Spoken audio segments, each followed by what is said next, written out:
So hello friends, hope you are doing great. तो चलिए start करते हैं हमारी JWT टेक सीरीज के लास्ट पार्ट के साथ, which is ninth.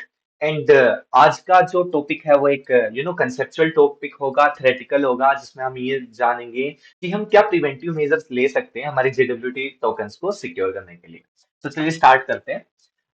Measures to prevent JWT attacks. The thing is, first of all, you have to keep up to date your libraries. जितनी भी libraries आई हैं, अगर उनका कोई अपडेट आया तो उनको up to date रखिए. By the way, जितनी भी libraries हैं वो already secured enough है ताकि JWT attacks को prevent किया जा सके. But still, obviously, we know that anything which is connected to a network is not secure. It can be hackable. So second point is avoid symmetric key algorithms. अभी हमने last part में ही देखा कि कैसे हमने PID पैरामीटर का use करके पास transversal vulnerability को इंप्लीमेंट किया और बाईपास किया ऑथेंटिकेशन को, जस्ट बिकॉज उसमें दो कंडीशन मीट थी। उसमें से फर्स्ट वाली थी कि सिमेट्रिक एल्गोरिदम यूज करती होनी चाहिए टोकन। तो सिमेट्रिक की का जितना हो सके आप अवॉइड करो use, instead of that go for asymmetric key algorithm which is way secured than the symmetric key algorithms. Okay, so third one is JKU. The thing is, हमने एक पार्ट में देखा था कि हमने JKU पैरामीटर का use करके कैसे हमने एक टोकन को वेरीफाई किया था और ऑथेंटिकेशन को बाईपास किया था, जस्ट बिकॉज हम उसको एक अनट्रस्टेड सोर्स से वेरीफाई कर पा रहे थे। ओके, एक यूआरएल डाल के।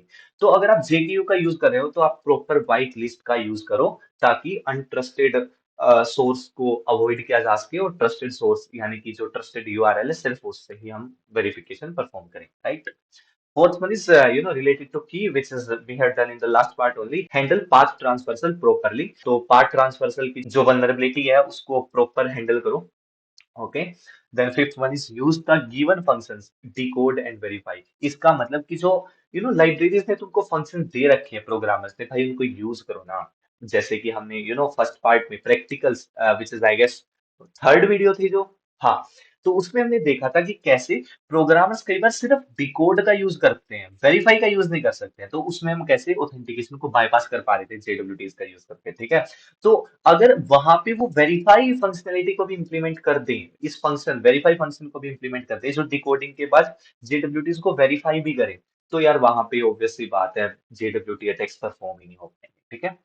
Okay, so then expiration date, as we already know this thing, most of the tokens में ये पहले से ही अवेलेबल है, बट अगर नहीं है तो आप इंप्लीमेंट कर सकते हो ताकि वो कुछ टाइम बाद अगर वो यूज नहीं हो रहे, या whatever the parameters we are giving, तो उसके बाद वो एक्सपायर हो जाए, ठीक है।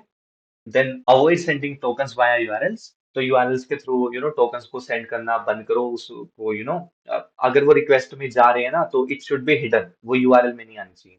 Last but not least is enable the issuing server to revoke tokens. इसका मतलब फॉर एग्जांपल अगर आप लॉग आउट करते हो या फिर आप डीएक्टिवेट करते हो अपना अकाउंट फॉर एग्जांपल, इन सब फंक्शनैलिटीज में, इन सब एक्शंस के बाद आपका सर्वर टोकन्स को रिवोक भी कर सके, तो उससे ना डुप्लीकेसी के चांसेस नहीं होते। Okay, so these are some preventive measures guys.